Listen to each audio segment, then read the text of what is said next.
Bismillahirrahmanirrahim. Assalamualaikum warahmatullahi wabarakatuh. Alhamdulillah wa nusalli ala rasulillah. Bismillah nabda wa alaihi natawakkal.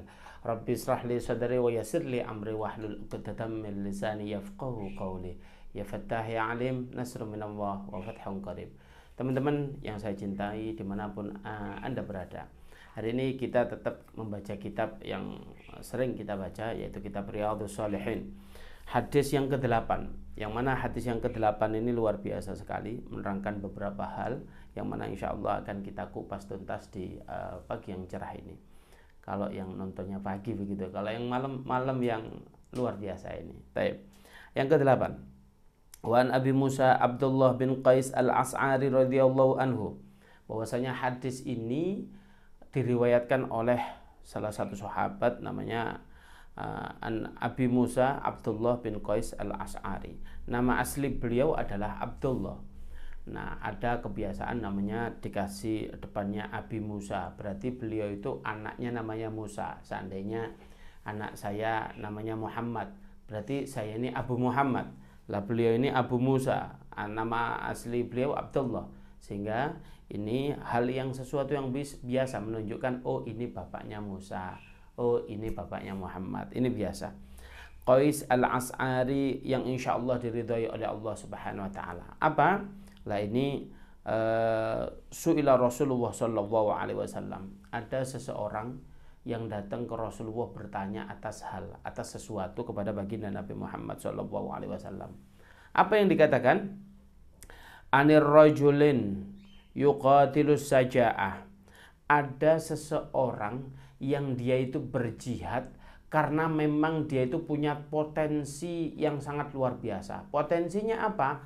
Ya memang jago bela diri, taruhlah dia itu karate, taruh dia itu taekwondo, wushu, dia bisa. Bahkan dia kalau ngadapin musuh nggak pernah gentar, dia memang pemberani betul. Nah, kalau dia dibacok, wah nggak kenapa-napa itu, karena nggak kena ya. Kalau kena ya kenapa-napa begitu ya. Ini bagaimana ini ya Rasulullah? Yang kedua, ini pertanyaan yang pertama. Wa yuqatilul hammiyah. Ada orang yang berjihad, berperang karena Allah Subhanahu wa Ta'ala, tapi dikarenakan fanatisme. Kalau yang pertama dia emang hobi, yang kedua pemberani hobi, yang kedua ini karena fanatisme. Nah, yang ketiga, wa yuqatilur riya'ah. Yang ketiga adalah dia berjihad karena riya, ingin pamer. Kemudian apa? Aidalika fi sabilillah. Orang yang bertanya tadi mengatakan kepada Rasulullah, apakah model semacam itu dikategorikan fi sabilillah? Sebab yang ditanyakan ini jihad. Jihad itu amalan yang sangat luar biasa. Kalau dia tidak karena Allah kan bisa jadi nol di hadapan Allah. Maka hal ini ditanyakan oleh sahabat itu kepada baginda Nabi Muhammad SAW. Lalu dijawab oleh baginda Nabi, ini loh, kalau kita nanya kepada orang yang faqih, orang yang alim, Nabi pula beliau itu, jawabannya elegan dan pasti. Apa katanya? Man qatala litakunu kalimatullah hiyal ulya wa huwa fi sabilillah, muttafaqin alaih. Barang siapa yang berjihad, modelnya bagaimanapun atas tiga hal ini, nah, tidak dijawab satu-satu tapi global. Litakunu kalimatullah, untuk menegakkan kalimat Allah Subhanahu wa Ta'ala, maka apa? Hiyal ulia, maka hal semacam itu tinggi di hadapan Allah Subhanahu wa Ta'ala, dan dia dalam keadaan fi sabilillah. Ini kan luar biasa. Hadis ini diriwayatkan muttafaqun alaih, seluruh ahli hadis itu sepakat, yaitu Imam Bukhari, Imam Muslim, Nasai, Tirmidzi, Abu Dawud, dan Ibnu Majah. Kita kupas tuntas. Bagaimana sih yang dimaksud dengan jihad? Jihad itu dari kata-kata jahada yujahidu, yaitu serius, bersungguh-sungguh. Bersungguh-sungguh dalam hal apa? Dalam membela agama Allah Subhanahu wa Ta'ala. Nah, kita jangan sampai salah memahami jihad. Jihad itu membela agamanya Allah, bukan merusak agamanya Allah. Sebagian di antara orang-orang itu salah memahami jihad. Ada orang, oke lah, ini orang yang tidak sama dengan kita. Oke, saya datengin, saya pukulin. Ini bukan jihad. Ada orang yang ngebom atas tempat ibadah orang lain. Ini bukan jihad. Bagaimana baginda Nabi Muhammad SAW berinteraksi dengan orang non-muslim? Dicontohkan, kafir itu, orang non-muslim itu terbagi menjadi dua. Yang satu harbi, yang dua zimmi. Harbi itu bagaimana? Orang yang memang memusuhi Islam. Bagaimana kita ambil contoh? Ya Israel senantiasa membunuh umat Islam di belahan bumi Gaza, Palestina sana. Maka orang kafir semacam itu wajib hukumnya. Kita kalau jihad kita perangin itu. Kalau kita bisa silat, kita apain lah itu, boleh itu jihad. Makanya jihad itu untuk orang non muslim model semacam itu boleh. Kalau kafir dhimmi, bahkan Rasulullah itu dilindungi. Kafir dhimmi itu apa? Dia memang beda keyakinan, tapi dia itu enggak ngusik kenyamanan kita. Memang dia juga baik sama kita. Maka Rasulullah semacam itu pernah interaksi jual beli.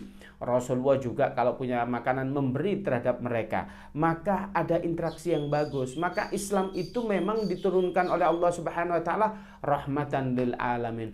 Rahmat, berkah bagi siapa? Bagi alam semesta semua. Bukan hanya orang Islam saja, tapi non-muslim juga merasakan kehadiran Islam itu rahmat luar biasa. Oleh karena itu, kalau kita jihad, jihadlah yang betul. Jangan sampai kita salah. Oh, di sana ini ada diskotik ini, karena ini bertolak belakang dengan syariat Islam. Dia nggak ngapa-ngapain, nggak ganggu kita. Oh, kita bom. Nggak boleh. Sehingga jangan sampai kita memaknai jihad itu salah dengan maknanya sehingga kita nilainya 0 di hadapan Allah Subhanahu wa taala. Bahkan itu cenderung merusak agama kita, yaitu agama Islam. Jihad itu sungguh-sungguh maknanya zaman Rasulullah ya perang. Tapi zaman sekarang kan di kita, khususnya di Indonesia, tidak ada perang ini. Bagaimana dong? Apakah kita harus cari musuh dulu? Tidak. Bagaimana membela agamanya Allah Subhanahu wa taala sesuai kapabilitas kita. Seandainya nih ada seseorang yang pintar mengedit video begitu ya. Kita ambil dia bisa mengedit video, dia bisa aplikasi CapCut atau apa gitu. Gunakan kemampuan itu untuk berjihad.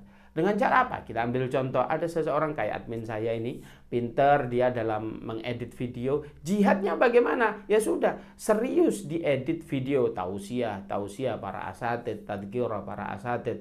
Maka nanti di-share. Bayangin, kalau ada seseorang tausiah yang kalau offline yang dengerin paling banter berapa sih? 500 1000 orang begitu, barangkali itu sudah banyak sekali. Tapi nanti kalau kita share di media sosial, YouTube atau TikTok, yang lihat viewernya bisa 4000, langsung bisa 5000. Ini kan sesuatu hal yang luar biasa. Bayangkan kata baginda Nabi Muhammad SAW, man dalla ala khairin falahu mislu ajrin fa'ilin. Siapa yang menunjukkan sesuatu kebaikan kepada orang lain dan orang lain itu menerima kebaikan itu, apalagi dia melakukan, maka dia mendapatkan pahala seperti halnya orang yang melakukan. Contoh, ada seseorang ustadz tausiah tentang perintah puasa. Wahai orang-orang beriman, berpuasalah kalian. Mendengarkan itu orang. Kemudian apa? Dia berpuasa.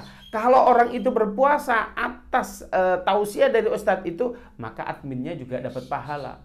Ini kan indah luar biasa sekali. Sehingga jihad itu tidak mesti berperang zaman sekarang. Jihad itu atau dakwah ini tidak mesti orang di masjid tabligh, tidak. Sesuai dengan kemampuannya. Kalau ada orang yang bisa mengiklankan sesuatu konten, iklankan, bantu. Ada orang yang berjihad dengan malnya, hartanya. Oh iya, ini ada proyeknya ini apa? Memperbagus masjid. Ya sudah, saya bantu duit, boleh. Ada proyek ini bikin konten Islami, bagaimana meliput suatu pondok. Ya sudah, ini nggak ada yang punya kamera, kita bantu kameranya, bagus. Makanya jihad itu sesuai kapabilitas kita masing-masing. Bisanya duit, boleh duit. Bisanya konten kreator, ya sudah, kita bantu dengan konten. Kalau bisanya ide daripada konten, itu ya serahkan. Maka kalau bayangkan Islam itu jihadnya orang fahami sesuai dengan kapabilitas masing-masing, maka luar biasa Islam yang ada di Indonesia ini khususnya. Sehingga apa? Di kampung-kampung tidak ada itu namanya sekolah tertinggal. Karena apa? Orang yang pandai mau berjihad untuk apa? Untuk menularkan ilmunya di sekolah-sekolah atau di pesantren-pesantren yang ada di kampung. Sehingga semua orang berjihad pada relnya masing-masing. Fa insya Allah ini diperbolehkan oleh Allah Subhanahu wa taala. Tetapi ini dikatakan bahwasanya anir rajulin yuqatilus saja. Ada orang yang berperang, berjihad karena dia ini memang hobi, memang dia itu pemberani.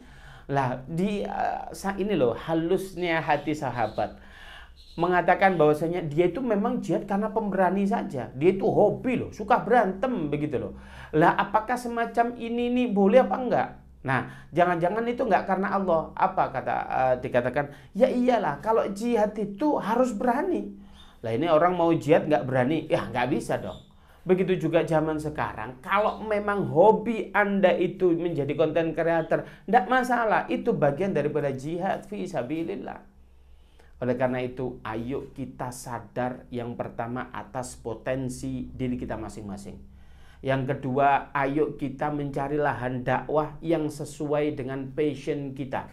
Sebab kalau nggak sesuai passion itu kurang nyaman ya, barangkali kadang-kadang begitu ya. Nah oleh karena itu yang pertama ini bahwasanya kita boleh berjihad sesuai dengan passion kita. Kalau passionnya ngajar, ya ngajar lah. Kalau passionnya itu apa ini? Ada loh orang itu yang sukanya memang dunia digital, boleh. Ada orang yang sifatnya fashion, jahit baju, ya sudah berdakwahlah di memproduksi fashion yang islami. Kalau suka membuat konten islami, apakah ini boleh? Kalau konten-konten biar penuh dengan konten islami. Tapi yang kedua, wa yuqatilu hammiyah. Ada orang yang berjihad karena apa? Fanatisme. Ada saya membelain ustadz tersebut ini karena apa? Karena dia sama-sama suku Jawa, seandainya begitu. Oh ini satu kampung ini bagi saya. Oh nggak bisa ini direndahkan. Marah kita kalau ada model begitu. Bagaimana orang jihad itu memang fanatisme model begini? Ini bagaimana? Nah ada dulu seseorang itu kalau dia berjihad itu waton begitu ya. Negara. Apakah mencintai negara, membela negara ini bagian daripada iman? Kita ketahui bersama hubbul watan minal iman.